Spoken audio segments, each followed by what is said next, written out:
The Japanese destroyer's searchlight swept across the water like the finger of death, missing our bow by mere feet. We held our breath, engines cut to idle, drifting in the darkness off Vella Lavella. 23 American sailors pressed against the deck of PT-164, trying to become invisible. In the cargo holds of the 3 Japanese transports behind that destroyer, nearly 8,000 enemy soldiers sat unaware that their journey to reinforce Kolombangara was about to end in the black waters of the Solomon Sea. The date was July 19th, 1943, and in exactly 4 minutes we would unleash hell from the shadows. My hands gripped the twin .50 caliber mount so tightly my knuckles ached. Beside me, Ensign Robert Dutch van der Berg whispered coordinates to our skipper, Lieutenant Commander Arthur Mac McPherson. The green phosphorescent glow of our compass was the only light we dared show. Behind us, hidden in the moon's shadow cast by Vella Lavella's volcanic peaks, PT-168 and PT-171 waited for our signal. We were America's secret weapons, and the Japanese Navy was about to discover why darkness was no longer their ally. My name is Chief Petty Officer Thomas "Tom" Harrigan, United States Navy Reserve, and I was one of the first to prove that small wooden boats could sink steel warships. People often ask me what it was like being part of the most closely guarded naval secret of 1943. The truth is, we were too busy trying not to die to think about making history. We only knew that if we failed tonight, those 8,000 Japanese soldiers would reach Kolombangara, where they would slaughter American boys trying to take that strategic airfield. Every torpedo we carried represented hundreds of American lives that might be saved. Every enemy transport we sent to the bottom meant parents back home who wouldn't receive that dreaded telegram from the War Department. To understand how 3 boats smaller than most private yachts could challenge the Imperial Japanese Navy at the height of its power, you need to understand what we were up against in the summer of 1943. The Japanese had turned night fighting into an art form. Since their victory at Savo Island the previous August, where they sank 4 Allied cruisers without losing a ship, they owned the darkness in the Solomon Islands. Their sailors trained for years in night combat, learning to fight without radar, using only keen eyesight and practiced coordination. They called their nighttime supply runs the Tokyo Express, and we called them the Rat Run. Either way, they moved troops and supplies with near impunity once the sun went down. The American Navy had bigger ships, better radar, and more firepower, but we were losing the night war. Our admirals, trained in the traditional battle line tactics of Jutland and Manila Bay, couldn't adapt quickly enough to this new kind of warfare. Our cruisers and destroyers, designed for fleet actions in open ocean, were sitting ducks in the confined waters of the Solomons. We needed something different, something the Japanese wouldn't expect. That something was being built in secret boatyards from New Orleans to New York, and it would revolutionize naval warfare forever. The PT boat, patrol torpedo boat, was born from desperation and American ingenuity. At 80 feet long and 20 feet wide, they were constructed from laminated mahogany plywood, not steel. 3 Packard V-12 engines, modified versions of the Liberty aircraft engine, pushed them to speeds over 45 knots, faster than any torpedo or conventional warship. We carried 4 21-inch torpedo tubes with Mark 13 torpedoes, a 20mm Oerlikon cannon, 4.50 caliber machine guns, and enough ammunition to raise hell for about 15 minutes of sustained combat. After that, we'd better be heading home or heading to the bottom. I first saw a PT boat in February 1943 at the Motor Torpedo Boat Squadron's training centre in Melville, Rhode Island. I was a destroyer sailor, fresh from convoy duty in the North Atlantic, when the Navy asked for volunteers for hazardous duty with experimental vessels. The recruiter wouldn't tell us what these vessels were, only that the casualty rate was expected to be over 50%.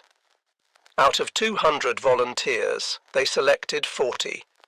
I made the cut because I could navigate by stars and had small boat experience from growing up on Chesapeake Bay. The first time I stepped aboard PT-164, I thought the Navy had lost its mind. This wasn't a warship. It was a glorified speedboat with delusions of grandeur. The hull was wood, in a war of steel and armour. The living quarters were so cramped that hot bunking wasn't just common, it was mandatory. There was no armour protection except for some sheet metal around the bridge. One good hit from anything larger than a rifle bullet, and we'd be matchsticks floating on the water. But then I met Mac McPherson, and everything changed. Mac was 28 years old, ancient by PT boat standards, with eyes that had seen too much already. He'd been at Pearl Harbor aboard the destroyer USS Shaw when the Japanese attacked, had fought at Midway, and volunteered for PT boats because, in his words, "I'm tired of being a target. Time to become the hunter." Mac understood something that would take the rest of us weeks to learn. PT boats weren't meant to fight like conventional warships. We were maritime guerrillas, sea-going assassins who struck from ambush and vanished before the enemy could react. Our crew was a collection of misfits and specialists who'd never have served together on a regular Navy vessel. Dutch van der Berg, our executive officer, was a Yale mathematics professor who could calculate torpedo firing solutions in his head faster than most men could work a slide rule. Chief Motor Machinist's mate Carlos Charlie Mendoza had been building racing engines in Los Angeles before the war and could make our temperamental Packards purr like kittens or roar like lions, depending on what we needed. Radio man second class. William Sparks Patterson came from the submarine service, where he'd learned to operate radios in absolute silence. Our torpedo man, gunner's mate first class Patrick Paddy O'Brien, was an artist with those mechanical fish. Each Mark 13 torpedo weighed 2,200 pounds and cost as much as a house back home. Paddy treated them better than most men treated their wives, constantly adjusting, cleaning and sweet-talking them. "These beauties," he'd say while polishing the bronze propellers, "are the only reason the Japs will take us seriously. One shot, one kill, or we're just expensive target practice." The rest of our 12-man crew included 2 more gunners, an engineer, a cook who doubled as a medic, and 3 seamen who did everything else. We were blacks and whites, city boys and farm kids, high school dropouts and college graduates, united by one simple fact. We were all volunteers who'd signed up knowing we probably wouldn't survive the war. Training at Melville was brutal and unforgiving. The Navy had learned from early PT boat losses that enthusiasm wasn't enough. We needed to be faster, smarter, and more vicious than anything the Japanese could throw at us. We practiced high-speed attacks until we could launch torpedoes accurately while bouncing across waves at 40 knots. We learned to navigate by sound and instinct when tropical squalls reduced visibility to 0. Most importantly, we learned to think like pirates rather than sailors. Commander James Wild Jim Patterson, who ran the training program, had survived the Philippines campaign and escaped Corregidor on one of the last PT boats out. He had a simple training philosophy. The Japanese expect you to fight fair. Don't. They expect you to follow naval tradition. Don't. They expect you to be afraid of the dark. Make them afraid instead. He taught us that our greatest weapons weren't our torpedoes, but surprise, speed, and sheer audacity. We arrived at our forward base at Rendova on June 30th, 1943, just as the invasion of New Georgia was beginning. The base was nothing more than a fuel dump, some camouflaged Quonset huts, and a rough dock hidden under palm fronds. The first thing we noticed was the smell: rotting vegetation, diesel fuel, and the sweet stench of tropical decay. The second thing was the sound of artillery fire from New Georgia, where Marines were dying to take the Munda airfield. Motor Torpedo Boat Squadron 9, our unit, consisted of 12 PT boats tasked with interdicting Japanese reinforcement attempts in the Central Solomons. Our mission sounded simple: patrol the waters between the major Japanese bases and sink anything flying the rising sun. The reality was far more complex. These waters were a maze of coral reefs, volcanic islands, and hidden Japanese strongpoints. The enemy had seaplanes for reconnaissance, coast watchers on every major island, and destroyer squadrons specifically trained to hunt PT boats. Our first patrol on July 5th was a disaster. 3 boats, including ours, attempted to intercept a Japanese convoy near Visu. We were spotted by an enemy float plane before we could get into attack position, and suddenly 4 destroyers were bearing down on us with searchlights blazing and guns firing. We scattered like rabbits, racing through a gauntlet of shell splashes. PT-158 took a direct hit from a 5-inch shell and disintegrated. 12 men gone in an instant, blown to fragments along with their boat. We spent 4 hours dodging through reefs and islands before finally escaping. No torpedoes fired, no enemy ships damaged, and we'd lost a boat and crew. That night, huddled in our base at Rendova, Mac gathered us together. "We learned something important today," he said quietly. "We can't fight them like destroyers fight each other. We're not built for gun duels. We strike from ambush, or we don't strike at all." It was a hard lesson, paid for in blood, but it would shape every mission that followed. Over the next 2 weeks, we developed new tactics through trial and error. We learned to use the island's radar shadows to mask our approach. We discovered that shutting down 2 engines and running on one reduced our noise signature dramatically. Most importantly, we figured out how to coordinate attacks between multiple boats using simple light signals that the Japanese couldn't intercept. The intelligence network supporting us was remarkable. Australian coast watchers, hiding in the hills of Japanese-occupied islands, would radio enemy ship movements. Native Solomon Islanders, risking execution if caught, would paddle their canoes out to meet us with information about Japanese positions. Sometimes we'd get decrypt intelligence from Pearl Harbor, giving us exact convoy schedules. But most of the time, we hunted by instinct and experience. The PT boats were still classified as secret weapons in July 1943. Official Navy communications never mentioned us by name, referring only to small craft or mosquito boats. The Japanese knew something was hitting their convoys, but their initial reports described us as submarines or mines. They couldn't believe the Americans would send wooden speedboats against steel warships. That ignorance was our greatest advantage. On the night of July 18th, Coast Watcher reporting indicated a major Japanese reinforcement convoy would run through Blackett Strait, heading for Vella on Kolombangara. This was the target we'd been waiting for. Multiple transports with minimal escort, forced to pass through narrow waters where their superior numbers wouldn't help them. Mac volunteered our boat to lead the attack, along with PT-168, skippered by Lieutenant Henry Hank Bramwell, and PT-171 under Lieutenant Junior Grade Joseph Joey Antonelli. The briefing that evening was tense.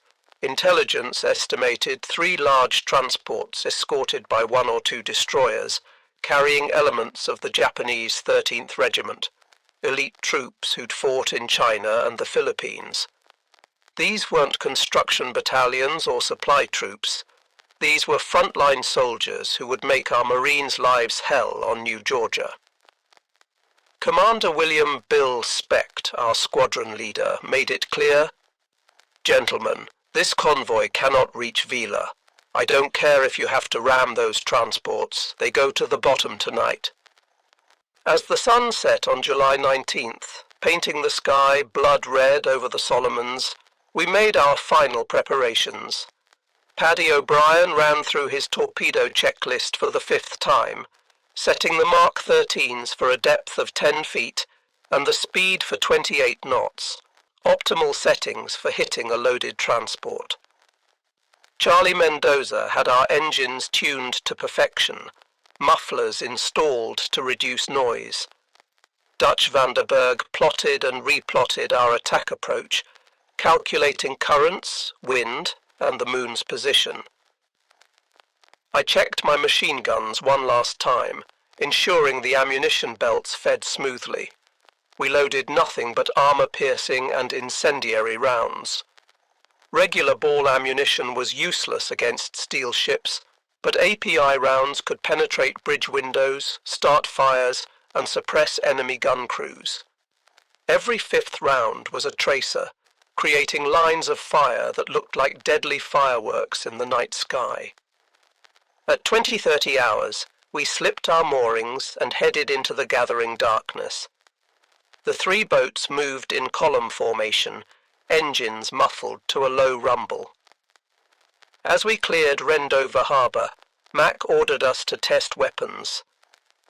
The night erupted briefly in gunfire as 12 machine guns and 3 20mm cannons barked into the empty sea. Then silence again, broken only by the rhythmic pulse of our engines and the hiss of water along our hulls. The ocean was rougher than we'd hoped, with a 2-foot chop that would make torpedo accuracy challenging. But it also meant our wakes would be harder to spot, and the wave action would mask our engine noise. Every advantage mattered when you were 80 feet of plywood attacking 400 feet of steel.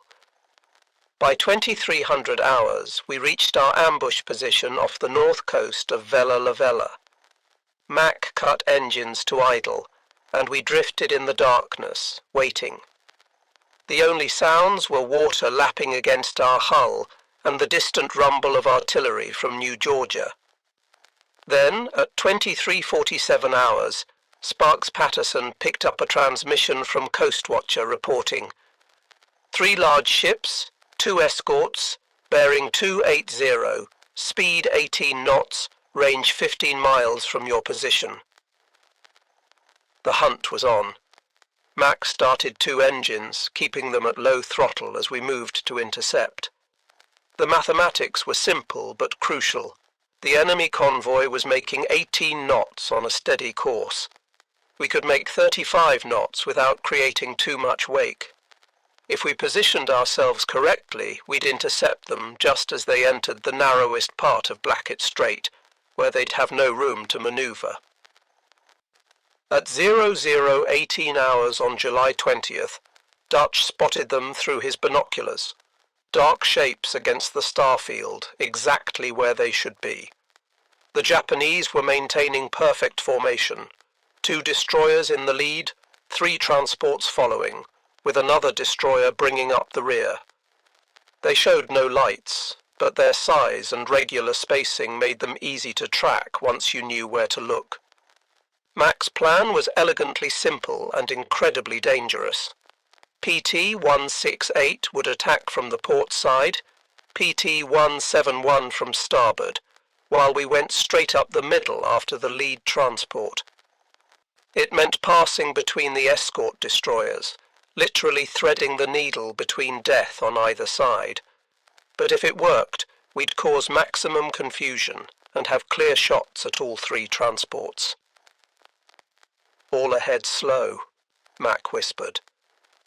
We crept forward at 5 knots, barely moving, letting the convoy come to us. At 2,000 yards, we could hear their engines, the deep thrumming of massive diesels pushing thousands of tons through the water. At 1,500 yards, we could see individual details: the pagoda-style bridge of the lead destroyer, the cargo booms on the transports, even figures moving on deck. At 1,000 yards, Mac gave the signal. 3 clicks on the radio, and all 3 PT boats surged forward simultaneously. Our engines roared from idle to full throttle in seconds, lifting our bow out of the water as we accelerated to attack speed. The night shattered as we raced toward the enemy convoy at 40 knots, 3 small craft challenging steel giants. The Japanese were caught completely off guard. Their lookouts, trained to spot submarines or approaching destroyers, never expected attackers moving this fast from this close. We were inside their formation before they could react, racing between the escort destroyers at point-blank range. I opened fire with my twin 50s, raking the bridge of the nearest destroyer, seeing my tracers punch through windows and ricochet off steel. Fire 1! Fire 2! Paddy launched our first 2 Mark 13 torpedoes at 600 yards, impossibly close range where missing was almost impossible. The mechanical fish leaped from their tubes and splashed into the water, their props already spinning at full speed. Twin wakes of phosphorescent bubbles streaked toward the lead transport, a converted passenger liner carrying over 3,000 Japanese soldiers. The destroyer to our starboard finally reacted, swinging its searchlight toward us. The brilliant white beam found us instantly, blinding in its intensity. Immediately, their 25mm anti-aircraft guns opened fire, green tracers reaching out for us like deadly fingers. Shells splashed around us, so close that spray soaked everyone on deck. Then our torpedoes hit. The first struck the transport just aft of the bridge with a thunderous explosion that lit up the night like lightning. The second hit amidships, breaking the ship's back instantly. The 8,000-ton vessel lifted partially out of the water, then split in half, both sections immediately beginning to sink. Through the searchlight glare and gunfire, we could see hundreds of Japanese soldiers spilling into the water, their screams audible even over our engines. PT-168 struck next, both Mark 13 torpedoes slamming into the second transport. That ship, loaded with ammunition and fuel for the Vella garrison, exploded like a volcano. The blast was so powerful it knocked me off my feet, and a wave of superheated air washed over our boat. Flaming debris rained down around us, starting small fires on our wooden deck that we frantically stomped out. The Japanese destroyers were responding now, but they faced an impossible problem. We were too close for their main guns to depress low enough to hit us, and we were mixed in with their own transports, making it dangerous for them to fire. Their solution was to try ramming us, using their superior size to simply run us down. The nearest destroyer turned hard toward us, its knife-edge bow aimed directly at our beam. At the combined closure speed, we had maybe 10 seconds before impact. Mac threw the wheel hard right and pushed the throttles past their stops. Our engines screamed in protest, but we pivoted like a ballet dancer, missing the destroyer's bow by less than 10 feet. As we passed, I emptied a full belt of ammunition into their bridge at point-blank range, seeing sparks fly as bullets struck home. PT-171 wasn't as lucky. Joey Antonelli had lined up perfect shots on the third transport, but a Japanese destroyer caught them with searchlights before they could fire. The enemy's 25mm cannons found their mark, stitching a line of holes across PT-171's bow. One shell hit a torpedo, but miraculously it didn't detonate. The warhead needed to be armed by spinning in water before it would explode. Still, Joey had to abort his attack run and flee, streaming smoke and taking on water. We came around for another pass, but the element of surprise was gone. Every searchlight in the Japanese convoy was now sweeping the water, and guns of every caliber were firing in all directions. The water around us was torn by so many shell splashes it looked like a rainstorm. Worse, the Japanese had finally gotten their 5-inch guns into action, and those could blow us to splinters with a single hit. "Launch remaining fish and get us out of here," Mac shouted over the din. Paddy fired our last 2 Mark 13 torpedoes at the remaining transport, but the ship's captain saw them coming and managed to comb the wakes, turning parallel so both torpedoes passed harmlessly along his sides. Then we were running, all 3 engines at maximum power, weaving between shell splashes as we fled into the darkness. Behind us, the battle continued to rage. PT-168, despite taking several hits, managed to put 1 more torpedo into the already sinking second transport. The ammunition ship's death throes illuminated the entire strait, secondary explosions rippling through her hull as she went down. 2 of the 3 transports were gone, taking nearly 6,000 Japanese soldiers with them. The 3rd transport and the destroyers were undamaged but thoroughly shaken. We regrouped 5 miles south of the engagement area, all 3 boats battered but still afloat. PT-171 was in the worst shape, with multiple holes at the waterline and 1 engine out. We came alongside and helped transfer wounded crew members, while our carpenter's mates worked frantically to plug holes with everything from mattresses to life jackets. PT-168 had lost her radio antenna and taken shrapnel damage throughout her superstructure, but remained combat capable. Our boat had somehow escaped with minimal damage, some shrapnel holes, a burned-out gun barrel from overheating, and scorch marks from near misses. But we were alive, and we'd accomplished our mission. 2 transports definitely sunk, thousands of enemy soldiers killed, and the Japanese reinforcement schedule disrupted. The surviving transport, rather than continue to Vella, reversed course and headed back to Rabaul. The journey back to base was tense. Japanese float planes were up at first light, searching for us. We hid in the shadow of small islands, camouflaged with palm fronds, engines off, barely breathing as enemy aircraft droned overhead. It took us 14 hours to cover what should have been a 3-hour journey, but we all made it back to Rendova. The debriefing was exhaustive.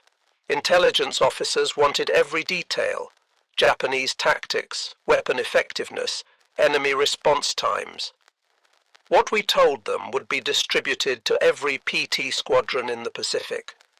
The lessons learned from our engagement would save American lives and sink enemy ships throughout the remaining war years. But the immediate impact was even more significant. Radio intercepts revealed Japanese communications describing new American secret weapons and high-speed torpedo boats appearing from nowhere. For the first time, the Imperial Navy was afraid of the dark.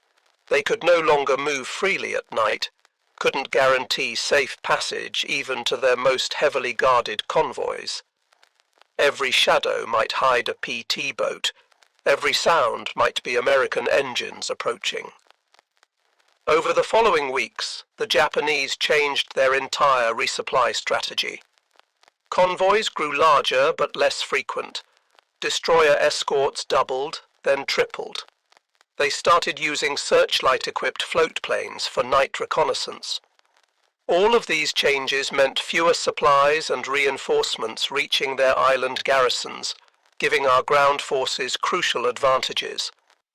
The psychological impact was perhaps even greater than the tactical success. Japanese soldiers waiting for reinforcement that never came began to lose hope. Enemy commanders, unable to guarantee supply deliveries, had to cancel offensive operations. The myth of Japanese invincibility at night, shattered by wooden boats crewed by American teenagers and reservists, began to crumble throughout the Pacific. Our squadron's success led to rapid expansion of the PT boat program. New bases were established throughout the Solomons and New Guinea. Improved boats with better engines, radar, and armor protection were rushed into production. Tactics we'd developed through trial and error became official doctrine taught at training bases from Rhode Island to California. The cost of this success was measured in friends who didn't come home. 2 weeks after our successful attack, PT-166 hit a mine while returning from patrol. All hands lost. PT-162 was caught by Japanese destroyers in daylight when engine failure left her dead in the water. They shot her to pieces. Only 3 survivors were pulled from the water. Joey Antonelli, skipper of PT-171, was killed by a sniper while his boat was refueling at a forward base. By October 1943, when I was rotated back to the States for new construction training, our squadron had lost 7 boats and 73 men, but we'd sunk or damaged over 40 Japanese vessels, from destroyers to barges, and killed thousands of enemy soldiers who never reached their destinations. The exchange rate was brutal but necessary. Every PT boat we lost was replaceable. The Japanese ships and experienced crews were not. I returned to the Pacific in March 1944 as executive officer of PT-321, operating in the Philippines. The boats were better: radar, armor plate around the cockpit, more reliable torpedoes. But the essence remained the same: speed, surprise, and audacity. We were still proving that American innovation could overcome any enemy advantage. The Japanese never fully adapted to the PT boat threat. They tried everything: specialized hunter-killer groups, radar-equipped destroyers, even suicide boats designed to ram us. But they couldn't be everywhere, couldn't protect every convoy, couldn't make the night safe again. The secret weapon they'd discovered too late had permanently changed the balance of power in the Pacific. Mac McPherson survived the war, earning a Navy Cross and 2 Silver Stars. He stayed in the Navy, eventually commanding a destroyer squadron in Korea. We kept in touch until his death in 1987. At his funeral, his son told me Mac often said the PT boats were where he learned what real courage meant. Not the absence of fear, but action despite terror. Dutch Vanderberg returned to Yale after the war, but never forgot his navigation lessons learned in the Solomons. He became one of America's leading oceanographers, using skills honed dodging Japanese destroyers to map ocean currents and underwater mountains. He once told me that after threading between enemy warships at 40 knots in the dark, everything else seemed easy. Charlie Mendoza went back to building racing engines in Los Angeles, applying tricks learned keeping PT boat engines running to make cars go faster. His garage became legendary among hot rodders, with a sign that read, "Speed Shop, we made PT boats fly." He'd tell customers that if he could make 4,500 horsepower push 50 tons at 45 knots, he could make anything go fast. Paddy O'Brien stayed in the Navy, becoming one of the service's leading torpedo experts. He wrote the manual on Mark 13 torpedo maintenance that was used until the 1970s, but he never forgot those torpedoes we fired that night off Vella Lavella. "Those were my fish that sank those transports," he'd say with pride. 2 shots, 2 hits, 6,000 Japanese who never made it to kill Americans. The PT boat story is often overshadowed by the bigger battles of World War II, Midway, Guadalcanal, Leyte Gulf. But for those of us who served on these tiny wooden warriors, we knew we'd been part of something revolutionary. We'd proven that technology and courage could overcome tradition and size. We'd shown that American sailors, many of whom had never seen the ocean before Pearl Harbor, could outfight the best navy in the world at their own game. The secret of our success wasn't really the boats themselves, though they were marvels of engineering. It wasn't our torpedoes, though when they worked, they were devastating. The real secret was the American spirit of innovation, the willingness to try something completely different when conventional methods failed. While our admirals initially dismissed PT boats as toys, junior officers and enlisted men proved that toys with teeth could change the course of a war. Every time I read about modern naval warfare, missile boats, stealth technology, asymmetric warfare, I see the legacy of those PT boats. We proved that naval combat didn't have to be about battleships slugging it out at 20,000 yards. It could be about speed and stealth, about hitting where the enemy didn't expect and disappearing before they could respond. Every fast attack craft in today's Navy carries DNA from those plywood speedboats that terrorized the Japanese Navy. The Japanese phrase that entered their naval vocabulary in 1943 was simply mosquito boat terror, a fear that spread throughout their fleet. Post-war interviews with Japanese naval officers revealed that PT boats caused disruption far beyond our actual numbers. They had to assume we were everywhere, had to plan for attacks that might never come, had to waste resources defending against threats that might be shadows. Admiral Tanaka Raizo, who commanded many of the Tokyo Express runs, wrote after the war, "The American PT boats were our worst nightmare. Submarines we could hunt with depth charges. Aircraft we could see coming. But these devil boats appeared from nowhere, struck like cobras, and vanished into the night. They made us afraid of our own element, the darkness we had once ruled." That fear, that uncertainty we created, was worth more than any number of ships sunk. It represented the turning point when the Imperial Japanese Navy, which had dominated the Pacific since Pearl Harbor, began to doubt itself. When sailors who had trained their entire lives for night combat started fearing shadows, the psychological battle was already won. The technical evolution of PT boats during the war was remarkable. The early boats like ours were essentially peacetime designs pressed into combat service. By 1945, PT boats carried radar, rockets, advanced torpedoes, and even primitive guided missiles. But the core concept never changed: small, fast, deadly, and crewed by volunteers willing to take insane risks for their country. One story that captures the PT boat spirit happened in October 1944 during the Battle of Leyte Gulf. A squadron of PT boats, hopelessly outgunned, attacked the Japanese battleship Yamato, the largest warship ever built.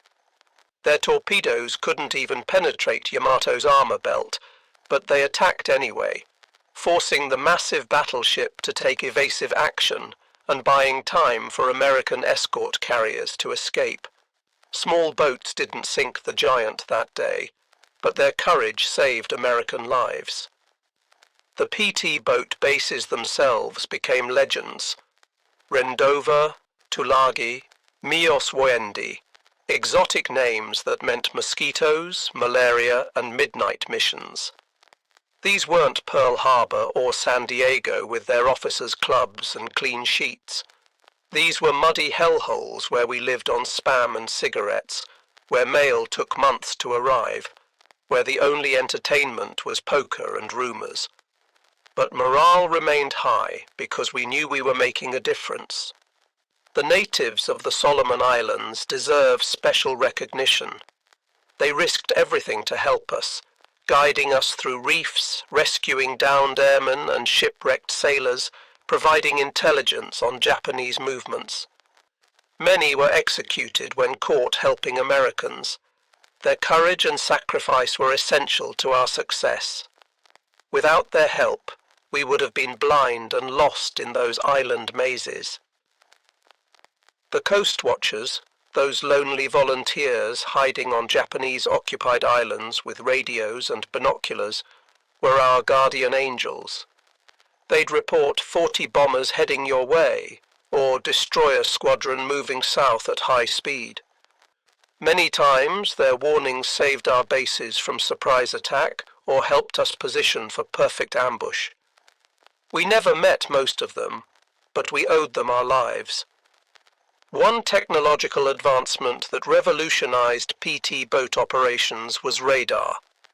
The first sets were so primitive they could barely distinguish between an island and a ship, but by late 1944 we could track targets in complete darkness and fog. The Japanese, who had relied on superior night vision and training, suddenly found themselves at a disadvantage. We could see them before they could see us, the ultimate advantage in night combat. The evolution of our tactics was constant. We learned to use aluminum foil strips to confuse Japanese radar. We developed wolf pack tactics, coordinating attacks by multiple boats from different directions. We figured out how to use shore batteries as diversions, getting the enemy to reveal their positions by firing at fake targets while we maneuvered for the real attack. The most dangerous missions were the ones nobody heard about, inserting coast watchers behind enemy lines, evacuating trapped Marines from surrounded beaches, running ammunition to isolated outposts under enemy fire. These weren't glamorous torpedo attacks, but grinding, dangerous work that saved countless lives. We became the Navy's Swiss Army knife, used for any job too dangerous or too crazy for conventional vessels. Personal relationships on PT boats were unique in the military. On a destroyer with 300 men, you might not know everyone's name. On a PT boat with 12 men, you knew everything. Who snored, who had nightmares, who got seasick, who could be counted on when things went to hell. That intimacy created bonds that lasted lifetimes. My PT boat reunions, decades after the war, felt like family gatherings because that's what we were, a family forged in combat. The food on PT boats deserves its own mention, or perhaps complaint.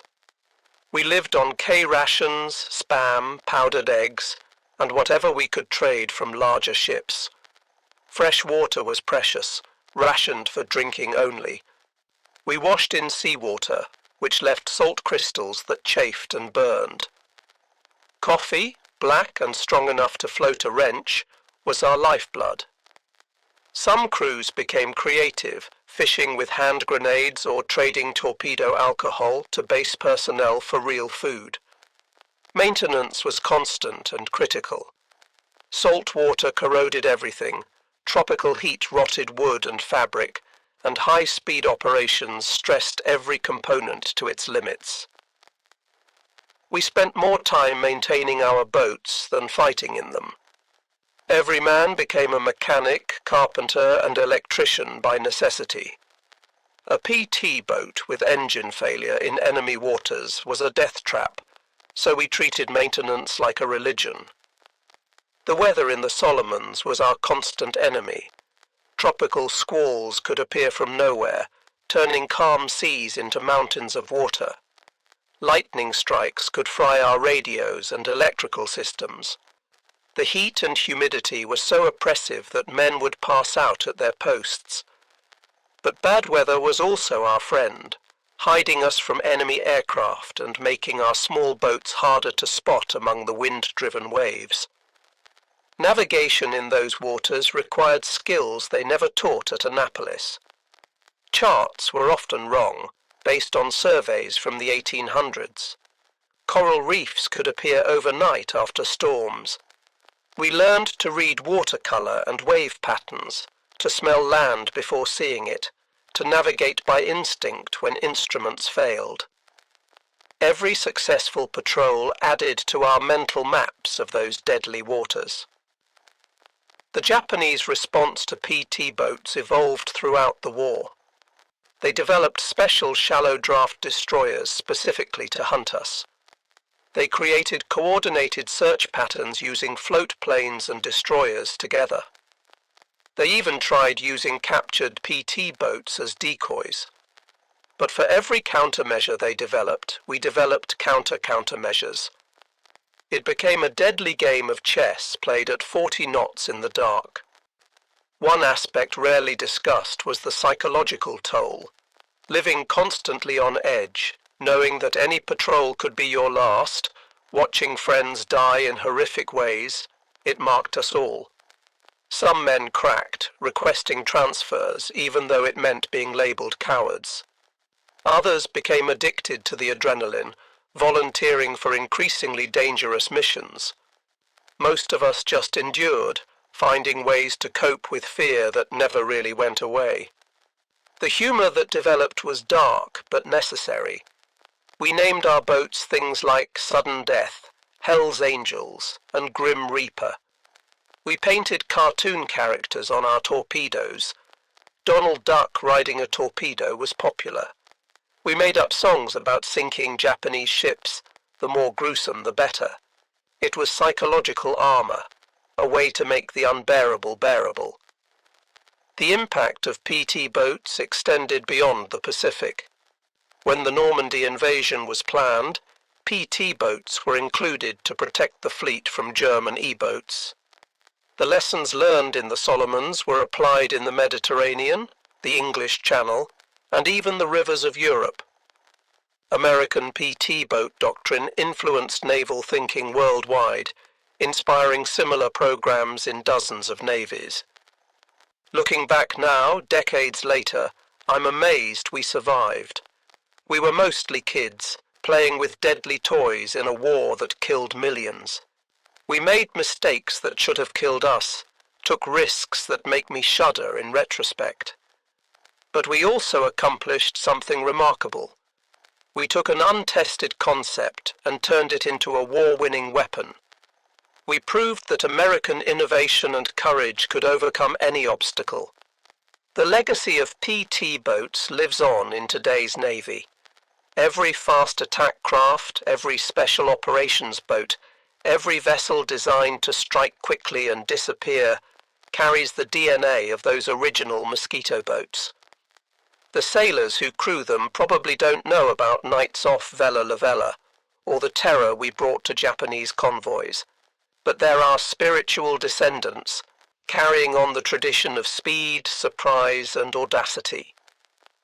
When people ask me if I'm proud of my service, I tell them about that night of July 20th, 1943. 3 small wooden boats attacked a major enemy convoy and sent thousands of Japanese soldiers to the bottom. We emerged from darkness, just as our title suggests, and disappeared before the enemy could respond. We were America's secret weapon, and we changed the course of the Pacific War.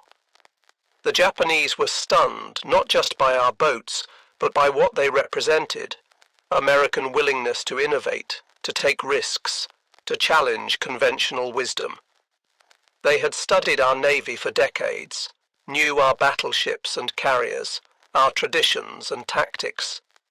But they never imagined we'd send wooden speedboats armed with torpedoes to challenge their steel warships. That failure of imagination cost them dearly. In the end, the story of PT boats is a uniquely American story. We took a British concept, powered it with Packard engines designed for aircraft, armed it with torpedoes originally designed for destroyers, and crewed it with civilians who'd never seen the ocean before Pearl Harbor. It shouldn't have worked, but it did, because we made it work through sheer determination and ingenuity. The last operational PT boat was retired in 1959, replaced by newer, faster, more capable vessels. But for those of us who served on them in World War II, they'll always be the boats that won the war in the Pacific. We proved that size doesn't determine victory, that courage matters more than armor, and that American sailors in wooden boats could defeat anyone, anywhere, anytime. As I finish this account, sitting in my study surrounded by faded photographs and yellowed newspaper clippings, I can still hear those Packard engines roaring in the night. I can still feel the spray of Solomon seawater on my face, still smell the cordite and diesel fumes.